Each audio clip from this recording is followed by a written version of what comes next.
new start. Setahun yang penuh cinta. Ada hari yang rasanya ingin cepat berlalu. Ada hari yang rasanya ingin diulang. Ada tawa, ada air mata, ada harapan yang tumbuh pelan-pelan.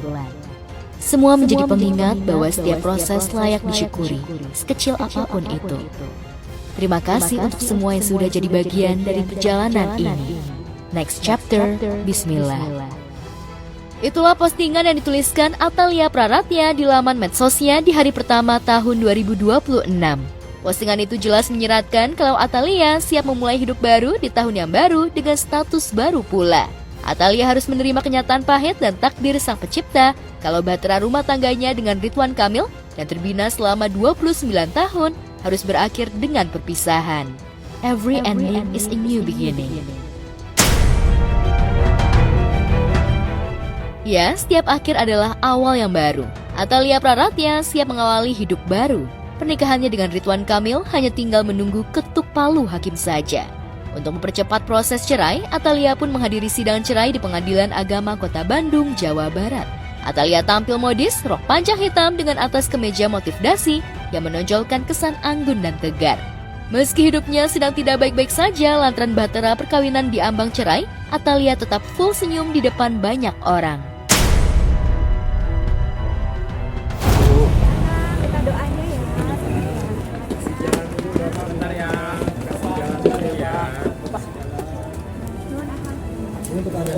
Dulu Pak.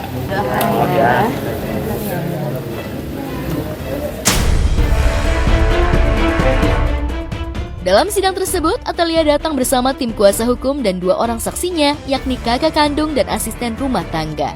Namun Ridwan Kamil tidak hadir dan hanya diwakilkan pengacara. Ya tadi alhamdulillah lancar dari mulai pembacaan gugatan, kemudian juga jawaban gugatan, replik, duplik, termasuk juga tadi penyampaian oleh para saksi. Jadi yang tinggal proses berikutnya adalah kita menunggu sebulan dan juga nanti keputusan. Doakan saja lancar, kita inginnya sih semakin cepat semakin baik karena alhamdulillah kedua belah pihak kan sudah bersepakat ya. Jadi mohon doanya dari semuanya. Saksinya ada kakak saya, sama ada asisten rumah tangga saya.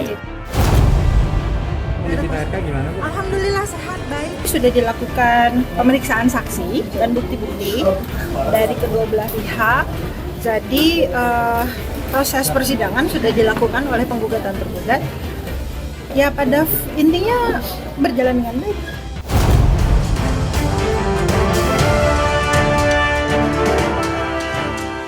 Lantas, benarkah Atalia sengaja datang ke sidang cerai di Pengadilan Agama Kota Bandung lantaran sudah tidak sabar ingin segera menjanda dan pisah dari Ridwan Kamil karena sudah tak tahan dengan makin banyaknya nama-nama wanita yang diduga jadi simpanan RK? Kalau saya tidak ada di dalam ajuan dari gugatan kami, terkait itu tanya kepada yang bersangkutan. Mana Bu? Minta doanya saya. Ya, cukup ya. Ya. Terkait nama-nama ya yang beredar seperti apa AKLM terus SM,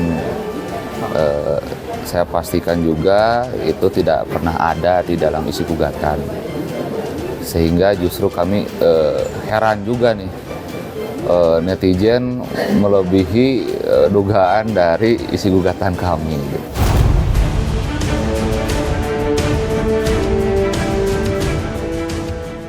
Atalia Praratya benar-benar siap membuka lembaran baru di tahun baru dengan status baru. Tak hanya status janda, Atalia juga tak mau lagi dipanggil Bu Cinta. Kenapa sih Ibu suka dipanggil Bu Cinta? Oh, itu adalah panggilan kesayangan Kang Emil buat saya sebetulnya. Tapi saking sering dan juga Kang Emil kan suka munculin di media sosial ya. Jadi sekarang semua warga jadi manggilnya Teh Cinta. Mereka lupa nama asli saya Atalia Praratya.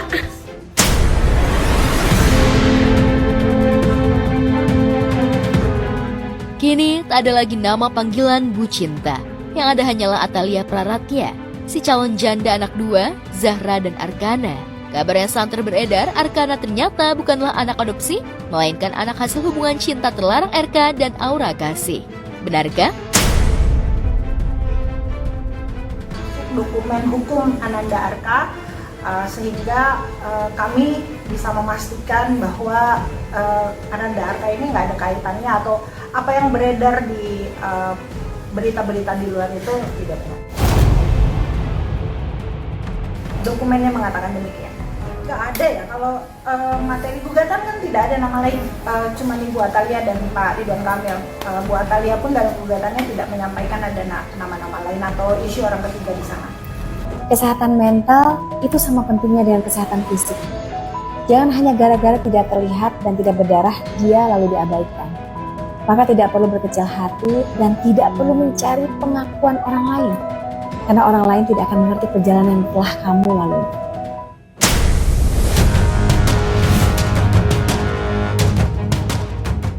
Ketika Atalia Praratya siap mengarungi tahun 2026 dengan status baru, RK malah terus-menerus diterpa kabar panas meski tahun sudah berganti baru.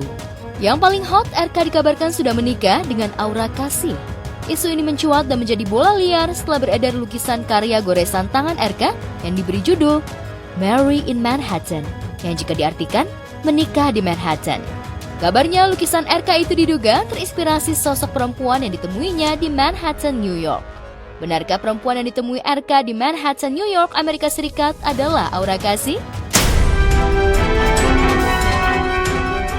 Kalau detektif netizen dan badan intelijen netizen sudah turun tangan dengan ilmu cocokloginya, semua yang awalnya hanya gosip hanya tinggal menunggu waktu saja untuk menjadi fakta. Ilmu cocoklogi netizen mencocokkan lukisan RK Marry in Manhattan dengan keterangan waktu dan tempat RK dan Aura Kasih liburan di Amerika Serikat. Bahkan tak hanya di Amerika saja, cocoklogi detektif netizen juga menemukan kecocokan tempat dan waktu RK dan Aura Kasih liburan ke beberapa negara di Eropa.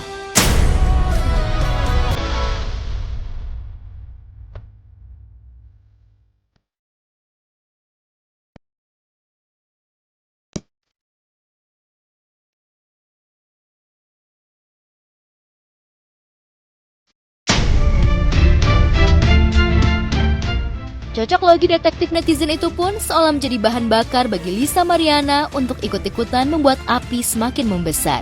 Lisa yang diduga mengetahui hubungan terlarang antara Aura Kasih dan RK terus-menerus menyindir Aura Kasih dan RK di media sosialnya. Yang paling baru, Lisa menyindir RK dengan memposting foto hotel yang pernah diresmikan RK di Bandung pada 18 Mei 2021. Tak hanya RK, Lisa Mariana juga menyindir Aura Kasih lewat video dan kata-kata satir dengan background lagunya Aura Kasih sambil menuliskan caption, "Bukan begitu teh? @Aura Kasih. Kapan nih San Morinya?" Januari, J-nya apa? Jangan bilang siapa-siapa.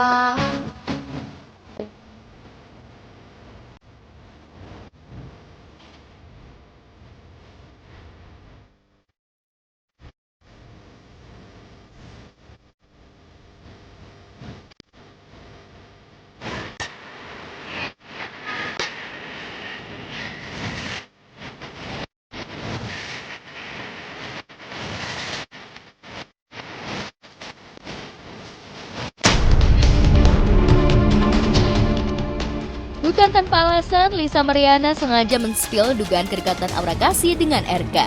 Karena Lisa yang pernah diperiksa KPK soal dugaan korupsi RK juga sudah jadi tersangka kasus pencemaran nama baik dan tersangka kasus video syur. Akankah di tahun 2026 ini, Lisa Mariana bakal duduk di bangku pesakitan sebagai terdakwa dalam 2 kasus hukum tersebut?